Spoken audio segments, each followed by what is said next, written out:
Hi, everybody. My name is Louise, and thank you so much for joining us at Enterprise in association with Student Minds for this really impactful session that we have today. Over the next year, we at Enterprise are forecasted to hire over 2,000 graduate employees, and graduate employees are the bedrock of our business, and historically they've provided a foundation to fuel our growth and expansion. We have teamed up with Student Minds to host a session that will explore the important topic of looking after your mate. Based on research from NHS England, 1 in 4 adults will experience a form of mental health issue throughout their lifetime, and 1 in 10 children will also experience similar issues. With this in mind, we wanted to offer some resources and support around the topic of looking after your mate and yourself. I'm sure we've all had those times where we needed that friend, work colleague, or a family member to help us through a challenging time. This session will hopefully help you to be that critical point of reference for those around you in their time of need. At Enterprise, we are passionate about diversity, equity, and inclusion, and looking after employees and those around us. We have invested in mental health first aiders and the upskilling of our management team. This session is another resource we would like to add and share with you. We hope this session will provide a useful resource for you, your friends, work colleagues, and those around you. And with that, I would love to invite Geraldine Dufour from Therapeutic Consultancies representing Student Minds to introduce herself and start this session. Hi, Geraldine. Thank you so much for joining us today. Thank you very much. And I will pass over to you now. Thank you very much. So I'll just share my screen. So I'm very pleased that I've been asked to speak to you today because I feel very passionate about the topic of mental health, particularly in university. I've worked as a counsellor, then as a head of counselling at Birmingham City, and then at Cambridge University, and worked in higher education for about 20 years. Then I've worked in national group pertaining to student mental health, and now I've set up my own consultation, therapeutic consultation, to work directly with universities and colleagues across the sector on issues related to student mental health. And I also work as a freelance trainer for Student Mind, which is why I'm here today. I'll speak to you for about 40 minutes, and then at the end, Louise will be collecting the questions during the chat. So if you have any questions, please pop them in, and then we'll be looking at taking those questions at the end of the session. So first of all, let's do a short introduction to the work of Student Mind. So Student Mind mission is to empower members of the university community with a sort of confidence and knowledge to develop skills to look after their own mental health and then support others and create change, so that will be all people in a higher education can thrive. So when we send the pack with the slides afterwards, you'll see there's a video about Student Mind that you'll be able to watch, which sort of gives an insight into the sort of work that they do. So first of all, let's think about why it's important. Why is student mental health so important? So the big reason why student mental health is important is we care about the students who are at university, but also it's the sheer number of students who attend university. So at any one time, there is a high number of students, individuals, who experience symptoms of mental health issue. And for undergraduate, it's also the onset age for mental health issues. And regardless of their mental health, even the more robust students can experience times of stress. For instance, working towards exam can be very challenging for students, as can be writing a PhD thesis if you're a research postgraduate student. It can create feelings of worry and being under pressure for many students. And even years later, people remember, the time of their exams when they were doing their A-levels or when they were taking their finals. As we can see, there's a wide range of things that you can do to help the students who support with the stress that they're feeling. And these tips have been written for students. We're going to go through each one of them in a little more details to explain how you can support the students that you may be working with. The Look After Your Mate webinar is based on our Student Mind Look After Your Mate student workshop. It gives hints and tips for students on how to do this while also looking after their own well-being. And you will hear me saying that all throughout the session. It is about supporting others, but also supporting ourselves when we do that. It doesn't have to be one or the other. We're doing the two things jointly. And in today's webinar, we will cover practical tips for looking after a mate, how to start a conversation, the kind of conversation techniques that are helpful, how we can improve our listening skills. If people are struggling with their motivation, the sort of tips that are helpful in doing that. Looking at the support that's out there, so both in the universities, but also at Student Mind on their platform, how we can look after ourselves, the things that are helpful when the going gets tough, and keeping up with the fun stuff as a way of supporting ourselves and staying resilient. If you want more information and you're a student, you can see if your university runs the Look After Your Mate workshop on the Student Mind website, and we'll be giving you a link at the end so we can check that. So thinking about supporting your friends, we're going to take a look at recognizing when a friend is struggling and what it means to support your friends. You're there to listen, support, and if you need it, signpost for further help from a professional. You're definitely not here to replace a professional. And we'll start at the beginning, thinking about when you might be worried. So it can be hard to tell, you know, when is somebody is just having a bad day versus when is somebody needing more support. And when someone is struggling, you may notice a combination of little change in their behavior. And the changes there may include, have they become more withdrawn than usual? Have they been avoiding social interaction or events? And again, we're talking about knowing the person, because some people just don't like social interaction and they don't really like going to events, and that's just their baseline. That's the normal for them. So that's not unusual if they do that. But if you have a friend who's quite a social person, usually likes to go out and have fun, and then they start like kind of avoiding to be with people, then they're not being themselves. They might not be taking care of themselves, you know. Maybe they're usually quite sort of appearance proud, and then, you know, they're not washing it as much, or, you know, taking care of their hair or their nails, or, you know, wearing their nice trainers. They could be seeming that they're looking at sort of lethargic, you know, down, preoccupied, like something is on their mind.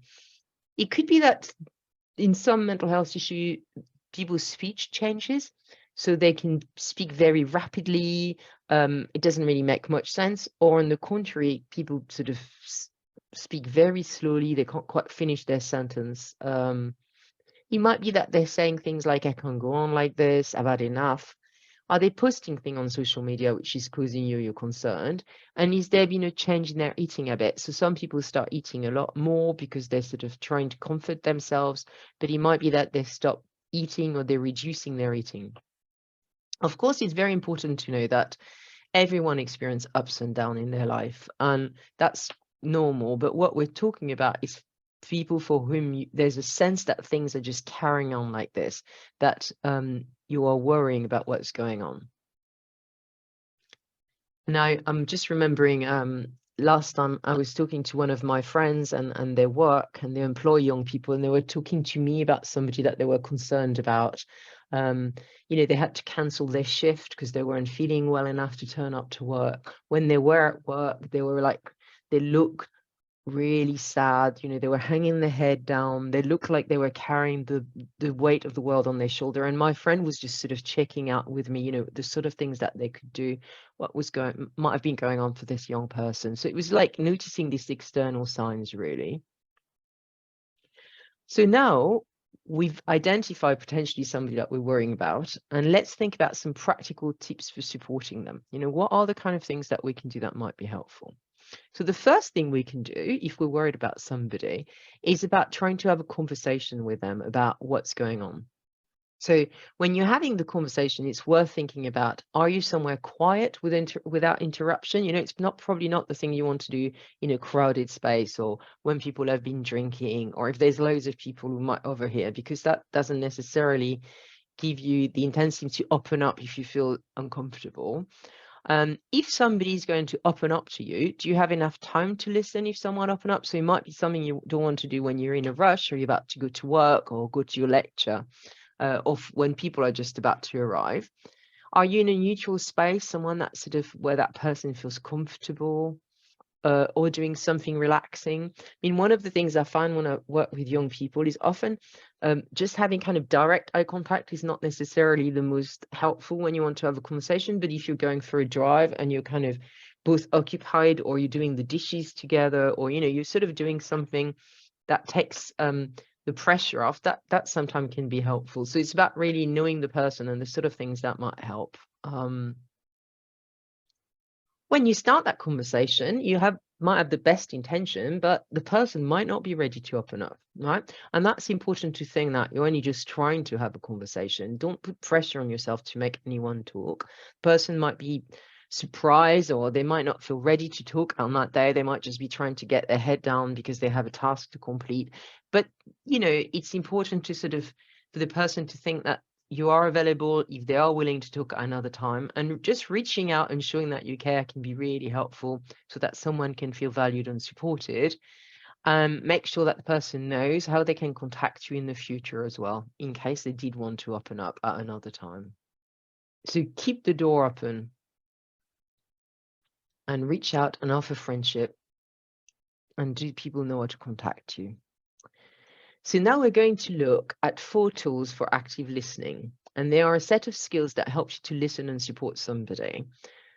You can remember those listening skills by thinking of the OARs, that you use for rowing. So they don't all have to be used at the same time or in any particular order, but each can be helpful at an appropriate time to start a conversation. So the first letter in OARs is O, and O is about open question. Right? So what's an open question? Well, the easiest way of thinking of what is an open question is one that cannot be answered with yes or no. So if I say to you, you're all right, well, it's definitely a question you can answer with yes or no. So that would not be considered an open question, right? So the open questions are more gentle and they're less direct questions. They encourage somebody to open up about what they're going through. And asking this question hopefully elicit a longer response to people, which might require more thoughts. So we're helping people to perhaps think about things they've not done before, or feeling that they can talk at more length. And the main aim of asking these questions is for us as the listener to try and understand exactly what your friend is going through. So when you're speaking to your friend and you're using these open questions, it's important to think about how you phrase them, right? So you might want to change the question to a what or to a how, and how questions or what questions can be really helpful in terms of opening things up. And also it can be helpful to kind of perhaps to change to go from a why to a how or a what question. Yeah. So instead, for instance, of saying, why are you worried about talking to your housemate? To perhaps to what is it that's worrying you about talking to your housemate? Right. So you're helping the person to open up and ask what might be going on for them. So the second thing when you're looking at listening skills, it's affirming, right? Affirmation are statements which recognize your friend's strengths. So if somebody is struggling to believe they can make the changes they want to, you can use information to help build their confidence and show that you're noticing the effort they're making. It can help them to realize that the change is possible and that they're capable of implementing that change. One method of doing this is to point out the strengths you see in your friends. So it could sound something like, hey, it's good to see you. I know yesterday you weren't sure how you could make it, so it's shown a lot of strength that you're here. It's good, it's encouraging, and it's honest. And I think being honest is really important, because if you don't mean it, it sounds phony. And we always spot the people who are just saying those things and don't really mean them. So it's better not to say anything, or just say, nice to see you, than to say something you don't really mean. But if you do mean it and you're quite impressed, you know this person is struggling. Like if we go back to the example I was telling you of my friend, she clearly cared about the person. She was worried about them. And if she'd seen them being at work today, it would be like, nice to have you today. So the third point of this listening skill is reflection, right? So reflection is restating and clarifying what the other person has said to better understand their point of view. So you can reflect your listening by using things like, it sounds as if what I'm hearing is that it sounds like you're finding it hard to keep up with your workload. Yeah. So it helps kind of to show that you're listening and also checking your understanding, opening things up. And it gives the person, when you're reflecting back to them what you've heard, the opportunity for the person to correct you, right? It sounds as if you're worried about your exam, and the person might say, well, no, actually, I'm not worried about the exam itself. I'm worried if I need to go out, because when I get really anxious, I need to go to the loo a lot, for instance. Yeah. So it's not the exam itself. It's more about the context in which the exam is taking place, for instance. And S is summarizing. So at the end of the conversation, you check your understanding by sharing the key points of what you've understood of the conversation. Again, it shows that you've been listening to the person, and it gives them an opportunity to correct you or to add anything that you might have missed. Yeah. So for instance, if you use an example of somebody who might be worried about going to the counselling service, you might say to them, you're not sure that you want to stay at university, but you haven't spoken to anyone about this because you're concerned about the reaction that you might get. So for instance, they might not want to talk to their parents. At the same time, you feel that keeping this to yourself is putting you under a lot of pressure. Did I miss anything? So this shows that you've been listening, and it will help both you and your friend to digest and consolidate what you've been speaking about. Sometimes we know what we should do, like, for instance, going to the counselling service, but we don't have the motivation and the confidence to make that change. And that change may feel overwhelming. You know nothing, you have no idea. How do you get in touch with the counselling service? What do you do? There's no clear first step, right? So we're going to look at how you can help to the confidence and the motivation to change. So your friend wants to go to the counselling service, but they're nervous about going. So you can look at with them at what are the pros of accessing the counselling service, you know, what is helpful. So it might be having somebody neutral to speak to, having consistent support, the knowledge that they're speaking to someone professional, it's in confidence, they're not going to be judged, and ultimately they're outside of the situation, so they won't feel under pressure either way. But however, there's difficulties about accessing the counselling service because they need to find the time to go. They're not sure what happens after counselling. Where is it? Who's the person they're going to speak to? So there's different ways you could approach this. You could say, well, if you don't go to the counselling service, what's going to happen? You know, how would you want things to be next year? So that might help to kind of build the motivation for change. Or it might be that actually you can look at the confidence to change by asking about it. You know, how confident do you feel about going to the counselling service? What would make you feel more confidence? So for instance, it might mean that the person doesn't have the information about the counselling service. Well, I'd feel more confident if I knew where it was, or that I don't have to turn up. Or you might say, you know, well, I know that you're not feeling very confident, but what have you done in the past that helped you with this similar situation, you know? And then the person might say, well, actually, I found it helpful when I had to go to see the doctors, and I asked my friend to come with me. So is that an option, right? So you're looking at the kind of past experiences of the person. What have they done before? Did that work? And if it did work, is it something that they can do now, or is it something that they can build up on, or can they adapt it? Can they change it? Yeah. Another really helpful way, I think, to achieve change comes from making a plan. So you can explore with your friend, right? What is it that is difficult about going to the counselling service? Okay. And what is the first step that would be helpful? You know, it's like, well, they don't know anything about the counselling service. So what would help? Well, they might feel like they're okay to look at the website. For instance, you know, they might not be ready to make an appointment. They might be ready to look at the website. And then when they look at the website, they might build their understanding. And then you might identify that actually it's the going to the counselling service that's difficult. And then when they look on the website, they realize that the counselling service offer hybrid. So you can either go face-to-face or you can go on Zoom, for instance. So that might be a first step, right? So there's many different techniques, step to these techniques, and you might not want to use them all at once because it might not be that it's needed, or you might not need them in the order we've looked at them, but they can be helpful in helping people to speak. So it's not about saying, you know, you have to do all those things when you're supporting somebody, but if you're noticing some things, then it might be that helping people to build their confidence to change might be something that you can put in place. So you're exploring the motivation, the pros and the cons, and you're looking forward at the steps that might be helpful. And you're building the confidence, asking about how it went, looking back and looking and starting an action plan. So now let's look at signposting. What services are available? And we're going to look at the different services that might be available. So you can support signpost student to student space, and we'll look at that in more details. You have national services like the Samaritans, for instance, that supports people who need to talk, Papyrus and Hope Link, which are helping people if they're feeling suicidal. People can access their local health services or the NHS, and in terms of emergency, they're the numbers to call. What can be really helpful is looking at university-specific support services. And then you have Student Union Advice Center as well, which are separate from the university if somebody's wanting to kind of get some advice.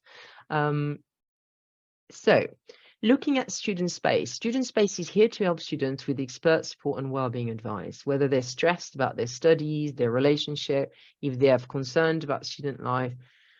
Student Mind is here for the students don't have to struggle alone, right? So there's loads of different information. It was started during COVID-19, and then it's been carried on now, and there's loads of different information on different topics. So you can see on the first page here, you've got mental health and well-being, studying during coronavirus, friendship and social life. So loads of practical information.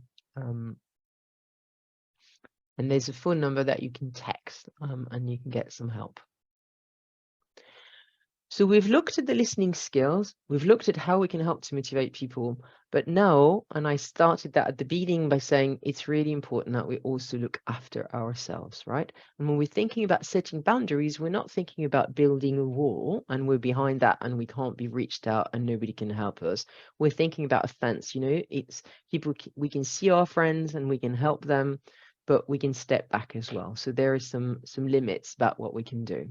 And it's much, much easier to be straightforward and have boundaries in place from the start rather than somewhere down the line when you already started having conversation. Like, for instance, people often say, you know, they want to help and they say, call me anytime, day or night. But how realistic is that you can speak day or night? Most of us have got to go to work the next day. We have family, we have things to do. So it might be better, you know, to have realistic, I can talk about you tomorrow, where you can actually do the talking, than to say I can talk to you day and night, and then you either don't pick up the phone or you get annoyed by the person for doing what you told them they could do.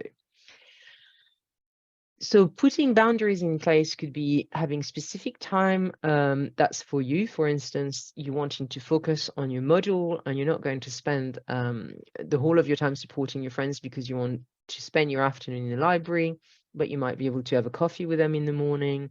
You're also encouraging your friend to build a wider support network because you're not wanting them to just rely on you, because if you're not available, that's going to be difficult for them. You might be wanting to encourage them to seek more support. It sounds like it's really difficult. I'm not sure I'm the best person to help you. Have you thought of going, for instance, to the counseling service or speaking to your tutor or going to your GP, right? And put your own priorities first. So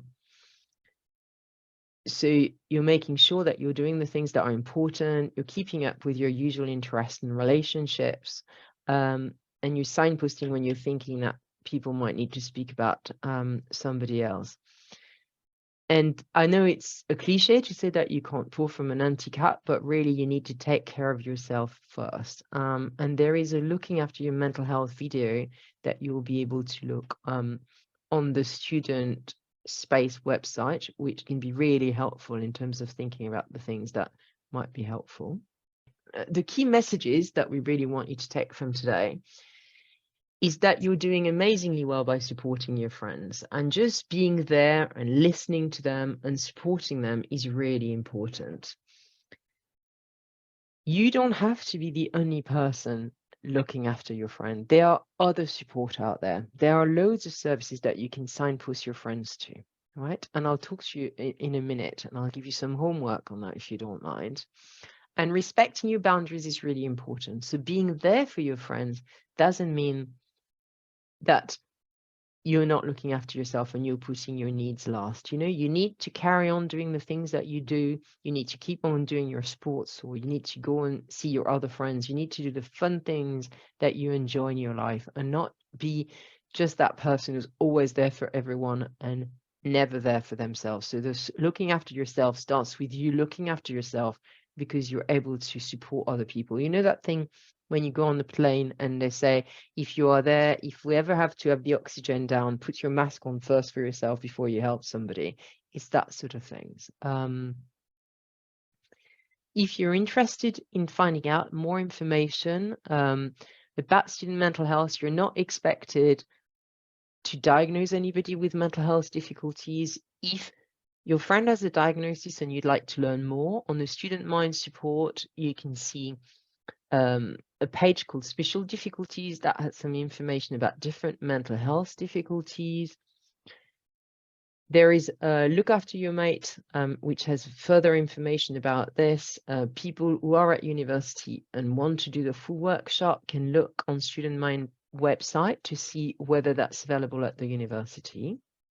And the thing that I wanted to say in terms of the homework I like to give to people, so I used to deliver those talks within university a lot, and I think the homework I would like to give you is, if you're working from students from a specific university, or if you yourself at a specific university and you're thinking about supporting your friend, is you go and have a look at the Student Space website, but also look at what's available at the specific university. I'd say most universities have got sort of specific support.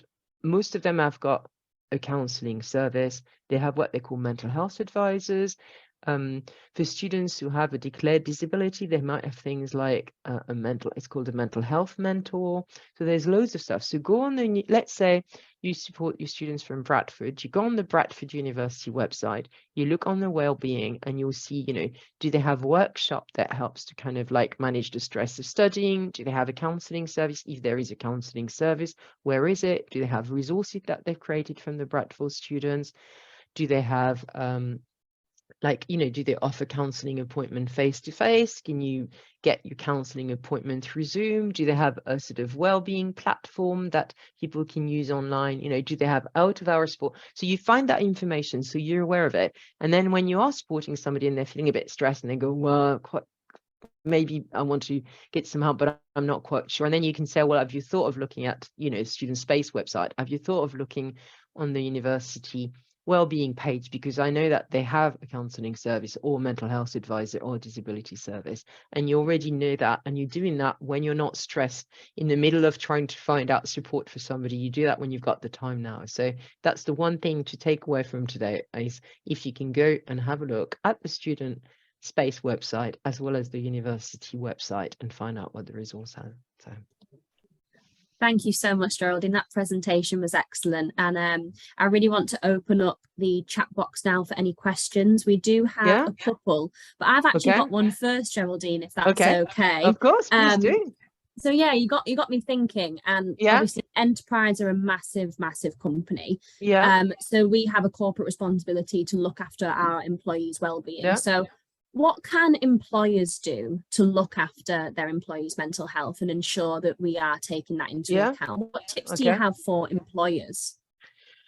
Well, I think the best thing is to start thinking about prevention, right? So rather than kind of thinking you wait until people are in crisis, is you're starting to kind of give a really good message. And I think enterprises are often thinking about that. Now they're talking about kind of well-being. How do you encourage your staff to look after themselves? Do you encourage people to take, for instance, taking breaks, taking holidays, not working? It's, of course, at times, I think in all, like today we're hearing about somebody who's having to rush through to log on and do the work. So at times you just have those pressure points where you have to do it. But I don't think you can function at that level of constant pressure all of the time. So encouraging people to take their break, take the annual leave, do fun things.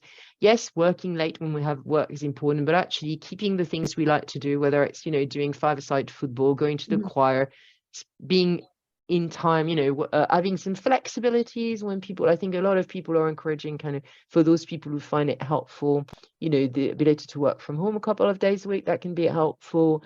Having some clear information for your staff about, if they are struggling, what kind of support they have. So I know some companies have wellbeing platform where people can access.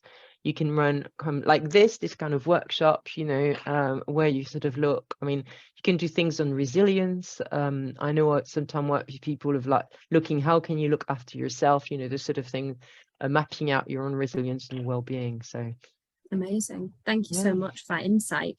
Mm. Okay, so moving on to a couple of questions that we've got from the chat. So the first one here is, to start a conversation, could I ask some of the questions that you spoke about in the presentation on Yeah. text or WhatsApp, or is it best to initiate that conversation face to face? I would say, and this is a typical counseling answer, so I need to apologize for it. It will depend, right? Personally, I would try and do it face to face, but it's more about the response you get, right? If you feel comfortable in asking face to face and then you're there with the person, then that's okay. If you feel the person's never going to open up face to face, but if you put it on the text, they might reply to that or respond to that. So it's neither nor. It's how confident do you feel about asking face to face, or is it better on the text? I personally think you get more information if you see the person, even if it's on a Zoom call, that if it's just a text, because it can be hard to identify communication from just what the person's saying. But if it doesn't work face to face, I'd say, yeah, go for it. Try on WhatsApp and see how that works. Perfect. But Thank maybe you make for that. sure you do that. You know, if we're thinking about your own well-being, make sure you do that maybe during work hours. Don't do that 10 at night, because what you're going to do if you open something up on the text with somebody, it's 10 at night, you can't talk to your colleagues, you know, and this person is quite upset. So I would say Yeah. try and do it kind of during work hours if you can. Perfect. Great advice. Thank you. Mm. I've got another one here that says, Yeah. if someone is worried about the stigma, so how it may be perceived by Yeah. others if they seek help, around getting help or counselling, what advice would you give to them? But first of all, let's say that, you know, it's understandable. I mean, now I think things have changed quite a lot, but there are still communities where there is big taboo about mental health. So I think it's to come and say it's understandable. And if you've never sought help, you might be worried. But actually, if you access your university counselling service, it's entirely confidential. You don't need to, you know, nobody needs to know. And then perhaps when you talk to your counsellor, then you can look at, is there any people that you could speak who might be sort of more supportive? There's no point telling people that you're going to counselling if they're going to mock you and it's going to be detrimental to you. But if you use the counseling service or one of the well-being apps, it's entirely confidential. You know, people are not going to do anything and let anybody know about you attending. The only time we would ever let anybody know is if we felt that there was a risk, an immediate risk to, you know, a sort of suicide threat or something like that. Otherwise, if people come to the counseling service, nobody else in the university knows about it. It's entirely separate. So. Okay, thank you. Mm. And we have another great question here, which says, how to help a friend who you've noticed started falling into addiction but isn't willing to open up about it? Yeah, I think that's a really tricky one, isn't it? Because often the people around, well, you can try and see what their motivation is, and you know, if they think they don't have a problem, is when would they know they have a problem? So you could give some information. You know, you could say like, you know, I don't judge you either way. I just worry about you. Is there any way you could, you know, talk to your GP, or you could signpost them towards like sort of internet resources, that sort of things. But I think kind of being honest and saying, I understand you don't, but I do, and not kind of colluding. And if you're worried about them taking drugs, maybe not engaging with that with them. So you're showing that, you know, it's not something that you can do together, I think.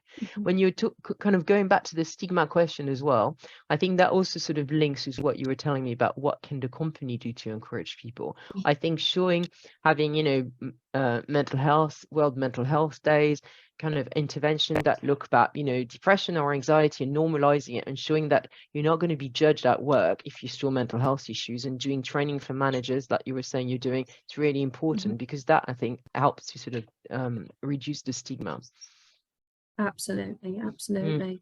And another one here, if someone seeks help and initially it solves their issues, if their issues present themselves again, how can you back to the source that helped them initially, or is it limited? Well, I think if you go back to university counselling services, we're used to students coming back and seeing us again. So students might come often, university counselling service offer on a sort of brief model, you know, maybe 6 sessions of counselling, but we're used to people coming back maybe the following term or the following academic year. If people are not able to access the university counselling service, you can depending on where you're living, you can either self-refer or get a GP referral for something, a service called IAPT, which is run by the NHS, which is sort of therapeutic. So you got either guided self-helps in CBT, or you can talk to a counsellor or a CBT practitioner. So there are, if people can't access the where they were before, they will be able to access somewhere else. Perfect. Is that online? If we can get a link in the chat maybe for what Geraldine just mentioned. Yeah, I'll write you the name. That would be great. Yeah, it's called Improve Access to Psychological Therapy. And it's an Perfect. NHS, and I can't give you the link because there will be a different link for each area where you are. And we have another question here. So how would you respond if someone gives indication that they are self-harming or have suicidal thoughts? Okay. Well, I think I would talk to them and I would say that I've noticed it and are they getting some support? So I think really when you get to self-harming or suicidal thought, it's really about identifying and signposting. It's not for you to sort out the problem. It gets really specialist. So I think if you look, as well as Student Mind being the charity, there is the Charity Mind, and they have a really good leaflet on what to do if somebody's suicidal. So again, if that's something to look up, maybe put in the chat and have a look at. But basically, the really important thing is never to promise that you keep it to yourself, because when somebody is suicidal or self-harming, you might need to speak to somebody. You can say that you care, you're worrying about the person, you want them to get the help, and then you need to speak to somebody who's a specialist and can give them some support.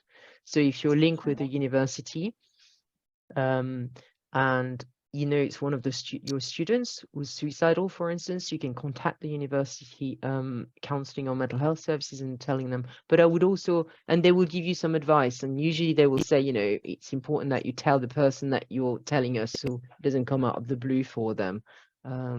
Or if it's somebody in your friends and family, then have a look at the sort of mind leaflet. You know, you might want to be talking to your GP, or if it's, I don't know, a child in another family, you want to speak to their parents. So there's loads of different things you can do depending on what the needs are. But the first rule of thumb is don't promise that you're never going to tell anyone, because that's not realistic. And then don't feel that you're the only person who has to do it, because it needs to be supported by a professional. Absolutely. And Sam has put a really insightful link in there from Student Minds about supporting people with suicidal feelings. So if that's relevant to you, yeah, please do. Yeah, that's the one. That's the one I was saying. Brilliant. Amazing. Thanks, Sam. Yeah. Great. Another couple of questions here. So what are the most common misconceptions people have about mental health, and how can we combat/overcome these misconceptions? Great question. Yeah, I think it's a really good one. Well, I think it's like, you know, we can do, you know, at every different places in society, you can do different things. So our personal level, we don't, for instance, mock people for having mental health issues. You know, when people say, I know I have clients who get really annoyed when they go like, oh, we're all a bit OCD, and they're like, no, you're not. If you had obsessive compulsive disorder, it's definitely not something that you would joke about, because if you can't leave the house, you know, you lose your job because of that. It's not a kind of joke. So I think not kind of making kind of throwaway comments about having mental health issues, or we're all depressed. Well, I think differentiating between somebody experiencing low moods, which at time we all do, you know, that's life. We have difficulties at time, and, you know, breakup or bereavement, versus somebody who's experiencing clinical level of depression. That's quite different. I think making sure when we have a company and we're a manager that we support, you know, the staff, that they can access, for instance, letting people access their counselling appointment during the day, maybe during working hours, because if you're accessing NHS services, that might be the only time you can get an appointment. So supporting people like that, kind of showing your acceptance, I guess, of people with mental health issues. Or I think personally, as leaders, also, if we have got issues, sharing them with people, because I think that's showing, you know, when we're thinking about combating stigma, making sure that mental health services are properly funded and that the people who work in them are properly paid, I think is an important one. We're seeing, I think it's 1 in 9 nurses at the moment is leaving the NHS. You know, we definitely need to do those kind of things. So I think at different levels of society, there's different things that we can do. Absolutely. We still have plenty of time for questions, everybody, so please do keep putting those in the chat box. We have got another one here. Is there a difference between mental health issues or just feeling a bit down? Are they the same thing? Are they different? Okay. No, I think that's a really good question. I think we often talk about mental health as being on a continuum.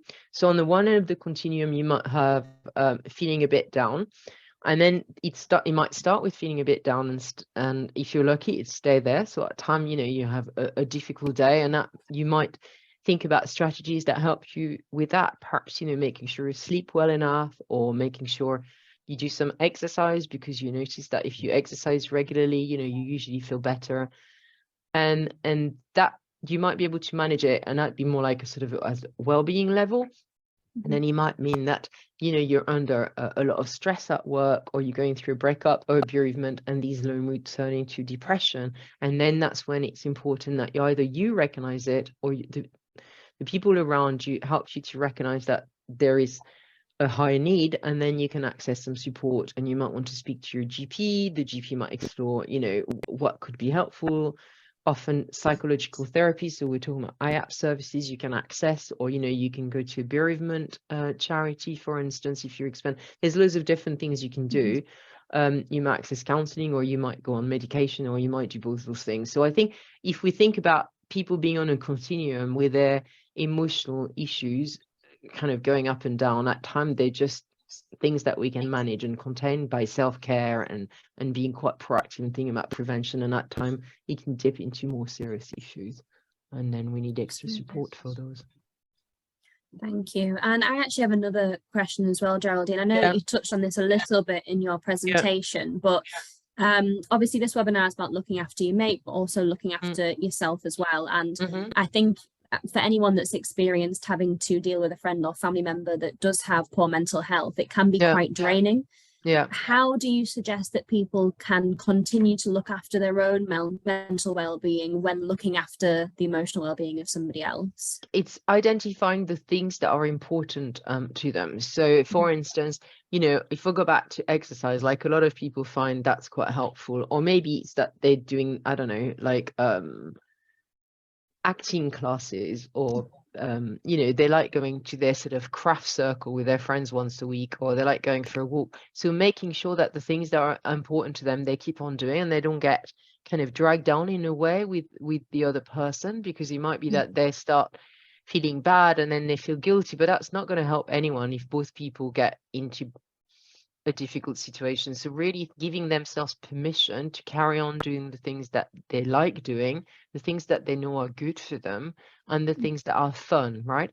So because for instance, with somebody in the family and they might not want to go to a party, and then you can maybe you can still go, because it's like otherwise you're going to miss out on those things, and that might be really tricky.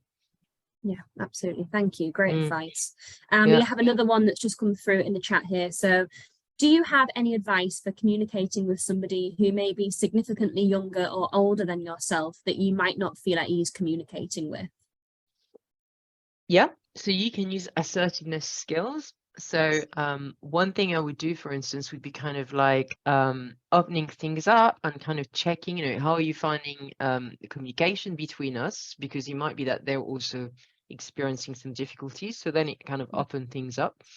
Depending on what they say, you can then bring the conversation to saying, perhaps, I wanted to tell you something. Is it all right if we talk now? So you try and find like a time which is when it's easier to talk to that person. So do a little bit of analysis and think, is it better to talk to that person in the morning after they had their coffee, they're more relaxed, or is it after work, or they come back from the gym? What's the best time to speak to that person?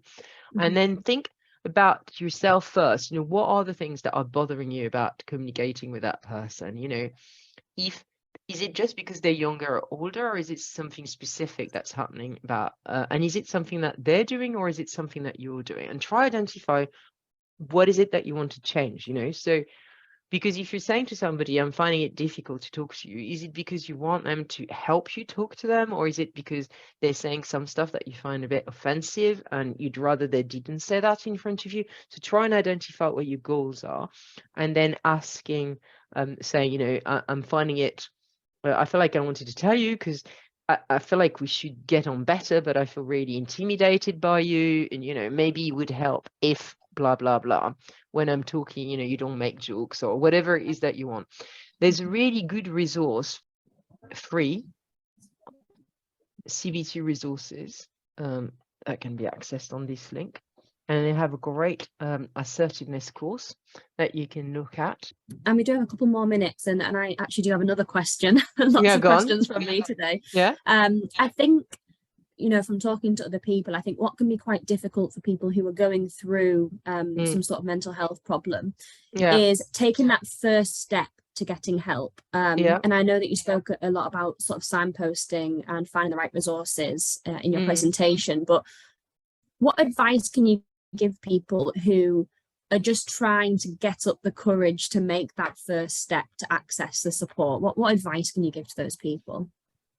I think it would be the things that we used when we used the OARS technique, which was affirming, saying, yeah, I know it's difficult. You can show your empathy. It's really hard to take that first step. And I think you're doing brilliantly by doing it. And you kind of identify perhaps what are the things that is worrying that person about accessing support, and really affirming when people are doing it and asking them, have you spoken to them? How did it go?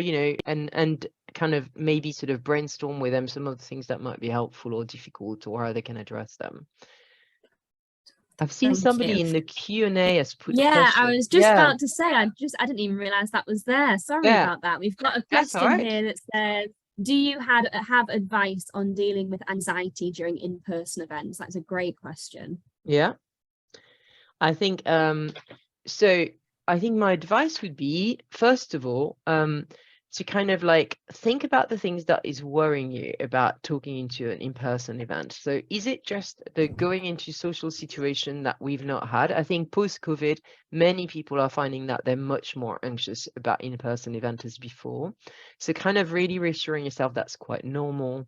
There is some advice on the Student Space website in kind of how to deal with social anxiety. So thinking about, is it about post-COVID, trying to identify what is the anxiety about? Is it that you've lost the habit or you've never developed it? If you're a young person of being in social event, what is it that's that you're finding difficult? And trying to kind of break it down in steps. What are the things that you're finding difficult? What would be the things you'd find easiest about social events? So really, what we find with behaviors is that the more you avoid things, it doesn't help in the long term, right? So it's kind of trying to say, is there any social event? And you could try and grade them by order of like 1 to 10, 1 being the easiest, 10 being the hardest. What's the easiest thing you could do in terms of social event? And then you take that first steps and you start getting used to that thing. It might be that actually social events are difficult, but if you go down to the pub with your friend, it's a social event, but you can manage that because you can come home. So you start getting used to that. What's the next thing? And you kind of build up your confidence like this gradually. And if you are going to go to a social event, like, I don't know, a bigger thing that might make you feel more anxious, for instance, like going to a wedding, is there somebody you can go with that might make you feel more confident? Is there any people? So can you identify things? So I'm just thinking about somebody I've been working with, where they said that they find like going to social event difficult because they're on their own. And one of the things that they thought can help is because if they have a role, so for instance they go around and they pour water for people as a way of kind of helping people and breaks the ice during conversation. So just trying to find and talk to your friends about it. Do they have any tips? Because I think most of us at time find it a bit anxiety provoking, social events. I mean, I deliver a lot of talks face to face, and there are times where I feel more anxious, and I think I've got to recognize that actually that's kind of, I call it pre-match nerves, that kick in when I go to a talk and I do it, and you kind of ride it out. But otherwise there are things that can be helpful. You can identify those steps, you can talk to your friends about the thing, you can look online on the Student Space website and have a look at sort of the tips that they give for social anxiety. Perfect. So sort of tapping into that support system and using those online resources again is sort of a good recommendation. And I have one final question before we close, if that's okay, Geraldine. Of course, yeah. Obviously, so many people have been affected by the pandemic. How have you seen a change in the sort of mental health issues that people are having coming out of the pandemic as to what people were experiencing pre-pandemic, or is it very much the same? Well, I think it's a bit of a mix. Some of the issues are the same. So students still get stressed about exams. So at first we had students who got stressed about exam when they were in person. Then we had students who got stressed about exam when they were in a sort of like online. I know that there's a lot of sort of like first year or second year students, for instance, who are experiencing some of the issues that because they've never been in person at university. So, you know, they're experiencing the same thing, but way down the line because they didn't. I think there's definitely, most people are saying there's been quite a large increase in the number of people who are accessing support services. And I know for counseling services, I don't think it's because of the pandemic, but there are many more people now disclosing trauma issues than there used to be in terms of, you know, when we're thinking about people going 4 or 5 years ago. Might be that because there's more awareness of it. Okay, thank you. Well, I think that reached the end of our questions, Geraldine. So Okay. I'm sure everyone can agree that that has been such an impactful session. And thank you again, Geraldine, for delivering what has been a really amazing session today. Okay. And I hope that everyone here that is watching has a wonderful day and has found this very, very useful. We do have a couple more sessions coming up with Enterprise and Student Mind, so do keep an eye out on our social channels for them. But thank you again, Geraldine, for joining us today. We really appreciate your contribution today. No, thank you very much, and thank you to everyone who sort of like asked question in the chat. So absolutely. Thank you. Thank you so Bye, much. everyone. Thank you. Have a great day, everybody. See you later. Bye now.